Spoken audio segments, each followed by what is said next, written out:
In the name of Allah Almighty, who is most beneficent and most merciful. Assalamu alaikum class. Hope all of you are doing well.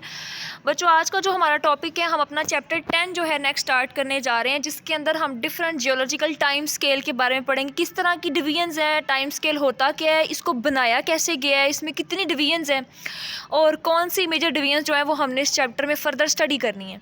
ठीक है, वो मैं आपको इसके अंदर बताऊँगी। तो बच्चों, सबसे पहले आप ऐसा करें, bring your pencil and paper, उसके ऊपर जो है वो शॉर्ट पॉइंट्स नोट करते जाएं, या फिर अपनी बुक के ऊपर जो है, जो आपके पास है ये डॉक्टर रामे वाली पैलियोंटोलॉजी, इसके ऊपर आप अंडरलाइन करते जाएं। उसका ये होगा कि आप लोग इंगेज रहेंगे, आपका जो फोकस है ना वो डाइवर्ट नहीं होगा।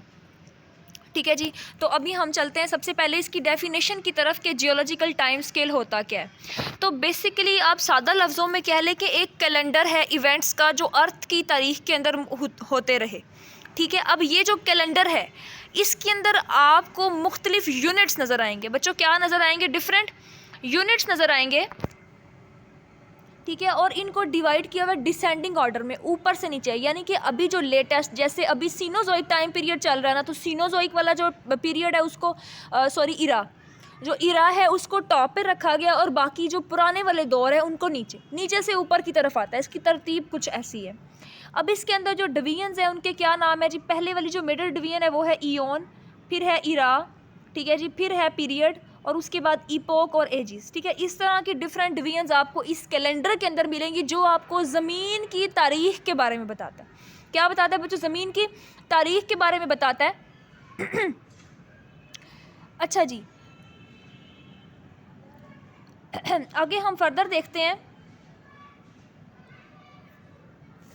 अच्छा जी, यहाँ से स्टार्ट करते हैं ईयोन से। बच्चों, आपने जो है ना इसका जस्ट इंट्रोडक्शन करना है, इसको समझना है कि ये है कि अब फर्दर प्री कैम्ब्रियन से जो है ना वो आपके नेक्स्ट 4 लॉन्ग क्वेश्चंस इनको 1 बाय 1 स्टडी करेंगे। ठीक है जी। तो उसके अंदर सबसे पहले हम ईयोन्स का देख लेते हैं। अच्छा, वो कह रहा है कि ईयोन्स जो है बेसिकली प्राइमरी डिवीजन जो है वो ईयोन है। जैसा कि अभी हमने पढ़ा है कि कौन कौन सी बच्चे डिवीजन थी। ईयोन जो है वो सबसे बड़े वाली होती है। एक ईयोन जो है वो 1 बिलियन ईयर टाइम के इक्वल होता है। कितना? 1 बिलियन ईयर टाइम के इक्वल कितना होता है? 1 ईयोन। टोटल 4 ईयोन है, उनके क्या क्या नाम है? हेडियन ईयोन, आर्कियन ईयोन, प्रोटीरोजोइक और फेनीरोजोइक। अब ये जो पहले वाले 3 है ना, पहले वाले 3 है, कौन कौन से हैं? हेडन, आर्कियन और प्री कैम्ब्रियन। इन सब को जो है ना मिलाकर एक ईयोन बना दी, इसको कहते हैं प्री कैम्ब्रियन सुपर ईयोन। सुपर ईयोन, इसमें 3 ईयोन मिला दिए, बाकी जो चौथा फेनीरोजोइक वाला है उसको साइड कर दिया। ठीक है, तीनों को इकट्ठा कर दिया प्री कैम्ब्रियन वाला। अब ये जो वाला जो ईयोन है ना, इसके अंदर फर्दर आगे से पीरियड्स हैं, इपोक्स हैं और एजिस चल रही हैं। ठीक है, अब इरा की बात करते हैं। पहली तो इस कैलेंडर के अंदर हमें डिवीजन नज़र आई बच्चों, हमने कहा वो कौन सी होगी स्टूडेंट्स? वो कौन सी होगी? हाँ जी, वो होगी जी ईयोन्स वाली। उसके बाद जो दूसरी है वो है इरा। इरा की अगर हम लोग बात करें, सेकंड लार्जेस्ट पोर्शन होगा जियोलॉजिकल टाइम स्केल का। इरा जो है आपके सामने टोटल, इसको इंटरनेशनल यूनियन ने 10 इरा में तकसीम किया। ये जो आपके सामने डिफरेंट इरा नज़र आ रहे हैं, इनको 1 बाय 1 रीड करने की ज़रूरत है या नहीं?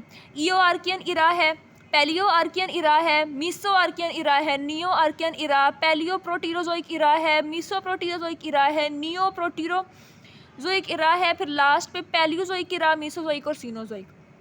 अब ये जो पहले वाले 7 है ना बच्चों, ये नियो प्रोटीरोजोइक तक, ठीक है, ये पैलियोजोइक से ऊपर तक, इन तीनों को बोलते हैं प्री कैम्ब्रियन। बच्चों, इनको क्या बोलेंगे?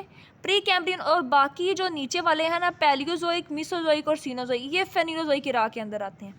ठीक है, यानी कि पोस्ट कैम्ब्रियन ये वाले हैं, और इनके टाइम पीरियड आप लोगों ने देख लेने हैं MCQs वाले पॉइंट ऑफ व्यू से।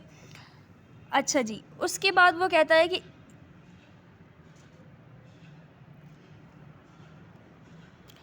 ठीक है जी, बस इतना ही यहाँ से। ठीक है, आपने बस यहाँ पे मकसद था कि आपको बता दिया जाए कि टाइम स्केल क्या है। बच्चों, अभी तक हमने क्या देखा कि जियोलॉजिकल टाइम स्केल क्या है, उसमें कितनी डिवीजन्स हैं, और अब सवाल ये उठता है कि ये जो हमने डिवीजन्स बच्चों पढ़ी हैं, ये कैसे साइंसदानों को पता लगी? ठीक है, तो साइंसदानों ने क्या किया कि जब उन्होंने डिफरेंट स्टडीज़ की, स्ट्रेटा कहते हैं रॉक की लेयर को, तो हर रॉक की लेयर के अंदर उसके दौर में मौजूद जो जानवर थे वो उसके अंदर प्रिजर्व हो गए। ठीक है, और वो उस दौर की इन्वायरमेंटल कंडीशंस जो हैं उसके बारे में हमें सिग्नल देते हैं। अब फ़र्ज़ करें, मैं आपको यहाँ पे लेट सपोज़ हम ड्रॉ करते हैं जी, फ़र्ज़ करें कि हमारे पास 4 हमारे पास डिफरेंट लेयर्स हैं, फ़र्ज़ करना है, ठीक है जी, 4 हमारे पास डिफरेंट लेयर्स आ गई हैं। अब जो इसके अंदर सबसे पुराने वाली है उसके अंदर सबसे ओल्ड जानवर हैं, 4 रॉक की स्ट्रेटा मिली हैं, और जो सबसे ऊपर वाली है उसके अंदर थोड़े से रीसेंट वाले ऑर्गेनिजम्स हैं। इस तरीके से हर रॉक की लेयर को जब साइंसदानों ने डिफरेंट डेटिंग मेथड्स के थ्रू पढ़ा तो उसके अंदर उन्होंने जो है उसको पढ़ते हुए, वो डिफरेंट स्ट्रेटा को रीड करते हुए, वहाँ की डिफरेंट कंडीशंस ऑर्गेनिजम्स को देखते हुए इस जियोलॉजिकल टाइम स्केल को डिज़ाइन किया है, ठीक है जी। अब जो नीचे वाली स्ट्रेटा है उसके अंदर मोस्ट एंशियंट फॉसिल्स होंगे, ठीक है। अब जो ऊपर वाली है उसके अंदर सबसे ज़्यादा इवॉल्व वाले जानवर होंगे। नीचे से ऊपर की तरफ स्ट्रेटा वक्त के साथ साथ डिपॉजिट नहीं हो जाएंगी बच्चों, वक्त के साथ साथ डिपॉजिट हो जाएंगी। तो इसको पढ़ते हुए साइंसदानों ने geological time scale different dating methods को यूज़ करते हुए इसको डिज़ाइन किया है। और ये जो है वो हमने डिफरेंट डिवीजन इसकी देख ली हैं। आज हम चलते हैं सबसे पहले वो आपकी डिवीजन है, major division Precambrian life को पढ़ते हैं। अभी हम लोगों ने देखा प्री कैम्ब्रियन बच्चों कौन सी थी, ये देखें आपकी बुक के अंदर ये टेबल भी गिवन है, इसको आप लोगों ने अच्छे से ज़रूर देख लेना है। अच्छा जी, अभी हम चल रहे हैं प्री कैम्ब्रियन लाइफ की तरफ। प्री कैम्ब्रियन में भी हमने बात की बच्चों कौन कौन से 3 ईओन है, ज़रा याद करें। अभी हमने बात की है हेडियन है, आर्कियन है और प्रोटीरोजोइक ईओन है, ठीक है। और उसके बाद चौथा फेनिरोजोइक इसके अंदर नहीं है, ठीक है, वो सेपरेट, उसको हम पोस्ट कैम्ब्रियन के अंदर पढ़ेंगे। तो प्री कैम्ब्रियन लाइफ के अंदर कहता है अर्लीस्ट जो है वो पार्ट है लाइफ का, कौन सा है जी, अर्लीस्ट वाला है। और जी इसके अंदर ये फेनिरोजोइक ईओन से पहले वाला है, जैसा कि अभी हमने बात की फेनिरोजोइक ईओन से पहले वाला है। और इसको प्री कैम्ब्रियन क्यों बोल रहे हैं, क्योंकि ये कैम्ब्रियन वाला जो टाइम है उससे पहले वाला है। और तकरीबन इसमें जो भी हमने बात की कौन कौन सी 3 ईओन्स है, यहाँ पे कहीं नाम भी मेंशन था, हाँ जी, ये हेडियन, आर्कियन, प्रोटीरोजोइक, ये वाली 3 ईओन्स हैं इसके अंदर।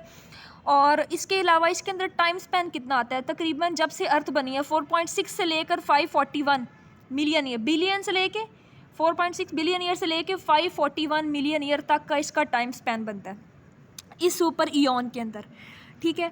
अब फॉसिल रिकॉर्ड की अगर हम लोग बात करें तो इधर से जो हमें फॉसिल मिलता है ना स्टूडेंट्स, वो ज़रा पुअर है, यानी कि वो इतना प्रिजर्व फॉर्म के अंदर नहीं है। उसकी क्या वजह है, अब वक्त के साथ साथ अब देखें जो सबसे, अब हमने बात की, जैसे मैंने आपको आगे 4 लेयर ड्रॉ करके बताई हैं, अब जो सबसे बिलो, सबसे नीचे वाली, सबसे एंशियंट लेयर, उसके ऊपर कितना प्रेशर है, वो कितने प्रेशर और टेम्परेचर के अंदर है। अगर कोई चीज़ इतने टेम्परेचर और प्रेशर के अंदर है, इसका मतलब है कि वो मेटामॉर्फोस्ड हो सकती है, ठीक है, वो डिटीरियोरेट हो जाएगी, इतनी प्रिजर्व फॉर्म में हमें नहीं मिलेगी। तो यही वजह है उसके हैवी मेटामॉर्फोस होने की वजह से, उसकी शक्ल के तब्दील होने की वजह से, डिस्ट्रक्शन की वजह से डीप जो है ना फेनिरोजोइक स्ट्रेटा, फेनिरोजोइक कौन सी है, हमने भी बात की कि 4 हमने ईओन्स पढ़े हैं। तो फेनिरोजोइक से जो पहले वाले हैं, ठीक है जी, तो वो इसके ऊपर आ गया, अभी जो लेटेस्ट वाली हैं वो इसके ऊपर आ गई हैं, और जो वो सबसे नीचे डाउन डिपॉजिट चला गया, तो उसका फिर डिटीरियोरेट होने का चांस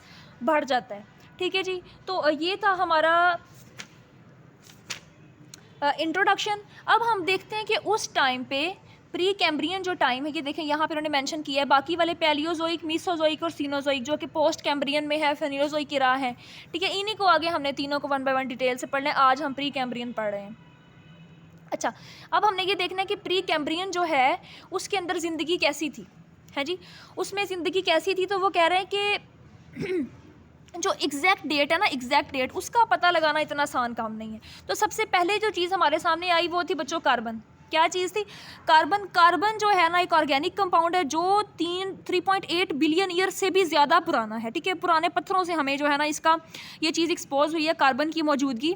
आर्कियन ईओन के जो पत्थर हैं, ठीक है, हमने 3 ईओन्स की बात की बच्चों, कौन कौन से, हेडियन, आर्कियन, प्रोटीरोजोइक। तो आर्कियन वाले जो रॉक्स हैं जो कि कहाँ पर हमें मिले, वेस्टर्न ग्रीनलैंड के अंदर। ग्रीनलैंड के, ग्रीन हमारा मार्कर है, वेस्ट ग्रीनलैंड की हम बात करें, ठीक है, वेस्टर्न ग्रीनलैंड, थोड़ा हम सिंबलाइज करके याद कर लिया करें। तो इसमें क्या है कि वेस्टर्न ग्रीनलैंड जो है वहाँ पे ये हमें एक्सपोज हुई इसकी प्रेजेंस। और सेकंड चीज़ हमारे पास कार्बन के बाद आ जाती है जी बैक्टीरिया। कौन सी चीज़ आ गई बच्चों, हमारे पास बैक्टीरिया आ गए। बैक्टीरिया के बड़े ही वेल प्रिजर्व फॉसिल्स हमें मिले हैं, यहाँ से, कहाँ से मिले हैं, ऑस्ट्रेलिया से मिले हैं, वेस्ट ऑस्ट्रेलिया के वेस्टर्न पार्ट से। कहाँ से बच्चों, ऑस्ट्रेलिया के वेस्टर्न पार्ट से हमें मिले हैं। और यहाँ पे जो है ना वो 3.46 बिलियन ईयर से भी पुराने फॉसिल्स मौजूद हैं। और एविडेंस को देख के अंदाज़ा किया जा सकता है कि ज़मीन के ऊपर ज़िंदगी का आगाज़ 4.280 बिलियन ईयर से भी पुराना है, ठीक है। एविडेंस को लेके ये बात सामने आई है। उसके अलावा इसमें जो लाइफ थी प्रोटीरोजोइक ईयन में, यानी कि जो अभी हमने कहा ना कि इसमें 3 ईयन है, तीसरे वाला जो है हैडियन, आर्कियन और तीसरा प्रोटीरोजोइक, उस ईयन के अंदर हमें क्या मिले, बहुत ही सॉलिड हमारे पास जो है वो रिकॉर्ड है बैक्टीरियल लाइफ का, ठीक है। तो फिर कार्बन के बाद दूसरी बात हमने कर ली बैक्टीरिया की। उसके बाद हम चलते हैं हमारा थर्ड वाला, वो कौन सा है जी, हमारे पास पहली मल्टी सेलुलर लाइफ, ठीक है। यूनिसेलुलर वो जो एक सेल पे मुश्तमिल हो, मल्टी सेलुलर वो जो एक से ज़्यादा सेल्स पे जो है ना वो मुश्तमिल हो। अच्छा जी। तो इसमें वो कह रहा है कि पहली जो मल्टी सेलुलर ज़िंदगी है, रफ एस्टिमेशन वो देता है कि तकरीबन 1500 मिलियन ईयर साल पहले की है, और हमें मिली है जी प्रोटीरोजोइक ईयन के अंदर। कहाँ मिली है बच्चों? प्रोटीरोजोइक ईयन के अंदर हमारे सामने आई है, और बहुत ही डाइवर्स किस्म की हमारे पास कलेक्शन है, डिफरेंट फॉर्म्स है उसके अंदर सॉफ्ट बॉडीड ऑर्गेनिजम्स की, ठीक है। और वो जो सैंपल है वो कहाँ से लिया गया है? वो दुनिया के मुख्तलिफ हिस्सों से, वर्ल्ड वाइड कलेक्शन है इसके अंदर। क्या है जी? वर्ल्ड वाइड कलेक्शन है इसके पास, इसके अंदर हमारे पास, जो कि कितने सालों के दरमियान की है, 635 से 542 मिलियन ईयर्स के दरमियान की। और ये जो हमें यहाँ पे मिले हैं सैम्पल्स, डाइवर्स सैम्पल्स, इनको हम वेंडियन बायोटा भी कहते हैं, ठीक है जी। उसके बाद जो हमारे पास आई नेक्स्ट चीज़ जी, वो थी हार्ड शेल्ड क्रिएचर्स। वो हमारे पास क्या आए बच्चों? हार्ड शेल्ड क्रिएचर्स आए। हार्ड शेल्ड क्रीचर तकरीबन इस टाइम स्पैन के एंड पे हमारे सामने आए, और ये जब इस तरह की डाइवर्स चीज़ों ने इवॉल्व होना शुरू हुई, तो ये निशानी थी इस बात की कि आगाज़ हो चुका है फेनोज़ोइक इरा का। और जब लाइफ के अंदर डाइवर्सिटी बहुत ज़्यादा बढ़ गई, जब लाइफ की डाइवर्सिटी बहुत ज़्यादा हो गई, यानी कि लाइफ जो है उसने एक्सप्लोजन करना स्टार्ट किया, बहुत ज़्यादा इंक्रीज़ होना स्टार्ट किया, उसको हम बोलते हैं कैम्ब्रियन एक्सप्लोजन। क्या बोलते हैं बच्चों? ज़िंदगी का कैम्ब्रियन एक्सप्लोजन। अच्छा, उसके बाद जो हमारे पास नेक्स्ट जो चीज़ आई 5th नंबर पे, वो है जी सियानोबैक्टीरिया। सियानोबैक्टीरिया हमारे सामने आया, और इस टाइम पे जो प्री कैम्ब्रियन टाइम था ना बच्चों, इसमें कोई पौधे जानवर वगैरह नहीं थे, बिल्कुल भी इनकी प्रेजेंस नहीं हमें मिलती। और हमारे पास कौन कौन से प्रोकैरियोट्स, साइनोबैक्टीरिया और दूसरे अदर माइक्रोब्स टेरिस्ट्रियल एरियाज़ में इनके सैंपल्स मिलते हैं। और लास्ट चीज़ है जी डिफरेंट हमारे पास ट्रैक्स मिले, यानी कि हमारे पास ऐसे जानवर, हमें मड के अंदर जो है ना वो सैंपल मिले ऐसे जानवर के जिसके पास 4 टांगे, लेग लाइक अपेंडेज थे, 4 लेग्स लाइक अपेंडेज थे। और वो कितना पुराना है? 551 मिलियन ईयर पुराना वो सैंपल है, ठीक है जी। आज हमने जो है वो प्री कैम्ब्रियन में किस तरह की ज़िंदगी थी, ठीक है, पौधे जानवर तो नहीं थे, प्रोकैरियोट्स थे, मल्टीसेलुलर ऑर्गेनिज्म थे, बैक्टीरिया थे, उससे पहले कार्बन जो है वो एक्सपोज हुआ, जो कि एक ऑर्गेनिक है कार्बन इन ओरिजिन। और जिससे पहले हमने प्री कैम्ब्रियन का ये इंट्रोडक्शन लिया कि इसमें कौन कौन से ईओन्स हैं, ठीक है बच्चों। I hope this is clear. और कोई क्वेश्चन हो तो आप लोग पूछ सकते हैं, और कमेंट सेक्शन में भी डिस्कस कर सकते हैं, ग्रुप में भी डिस्कस कर सकते हैं। Till then take care. Next we will in the next lecture we will discuss about post Cambrian time regarding Palaeozoic life.